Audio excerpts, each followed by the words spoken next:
This is what my paper looks like just before I start in on those sketches.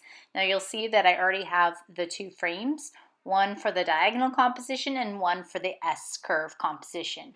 You can do these either horizontal or vertical, either or works. So I'm doing one vertical and then I'm going to flip my sketchbook and do the other one horizontal frame. And you can see I put the rule of thirds grid on both lightly. I didn't draw it really dark, but I'm going to use that as a guideline to help me place the horizon line and to figure out where the focal point will be. So here is the photo I'm using as a reference for my diagonals.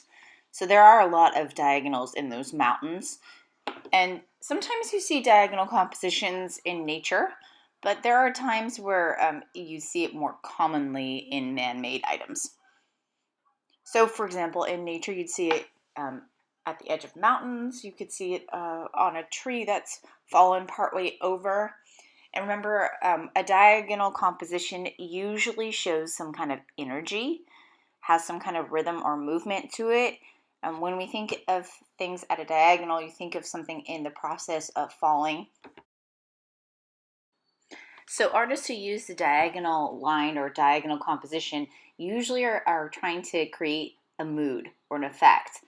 You'll see this oftentimes used in Renaissance art when there's a scene of battle or when something dramatic is about to happen. So I'm doing this all in time lapse. I'm not really working that fast, but I'm getting a light, pretty loose outline of the composition in place before I go to shading. So I do want you to shade these in just to give them a sense of depth and perspective. So you are going to be applying values to them. I think it's a good idea to have about 7 values at a minimum. So you want to look for the areas that are the darkest darks. You want to use the white of your paper as a value as well, and then have a whole bunch in the mid-range. So you'll be doing that with both of these. S-curves are something we see all the time in nature, and what they do is they really help lead the viewer's eye through the composition. So now my paper's been flipped and I'm working on the S-curve. Again, you can either do a horizontal composition or you can do a vertical composition, doesn't matter. Certain pictures lend themselves better to one or the other. So this is an ocean scene and I'm going horizontal with it.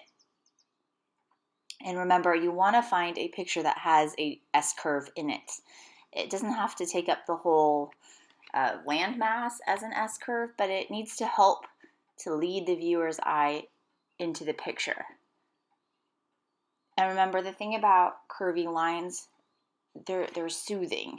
We've talked about this before. There's this kind of meandering quality. There's kind of a movement to it as well, but they're soothing. And we were also looking in that presentation at rhythm and repetition. So you can see that even on both of these compositions that I'm drawing up, there is rhythm and repetition. So the rhythm is created by the rocks in this case. So this is an ocean, and there's some of those rough kind of ocean rocks and tidal pools. And the rocks create a rhythm. They're not all in a perfect pattern. They're not all the same size. They're different sizes, but it's creating this visual rhythm. The waves also have a rhythm to them as well.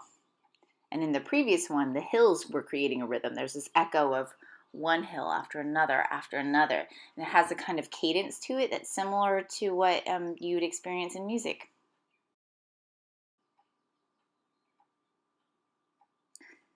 So just want to point out that I am drawing really light here in anticipation of this, which is going to the shading. I don't want to have things too dark at the outline stage because it'll flatten the forms, but it's also good because if I need to move something over or shift it over, I can do that, and it's not the end of the world to move something if it's drawn lightly.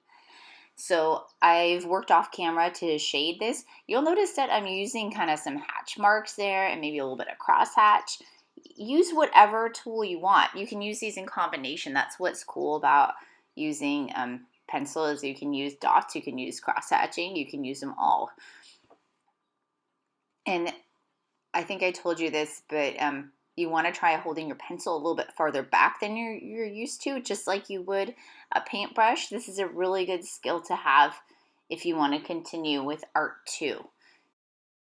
My S curve is right in the foreground, so it's right in the middle foreground area, right where my pencil is about, and it's really created by the sand in between the rocks. So your S curve could be, it could be a road, it could be a stream, it could really be anything, as long as there is an S curve leading to your focal area.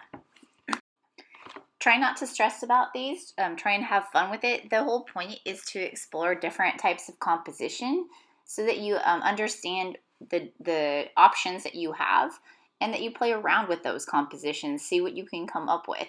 I would recommend that you look up a photograph online. There's a lot of images online that are great images that you can use, or you may have some in your own photo library, but I do want you to try and shade it. If you don't have pencil, you could always use color pencil for this, or watercolor would be fine too.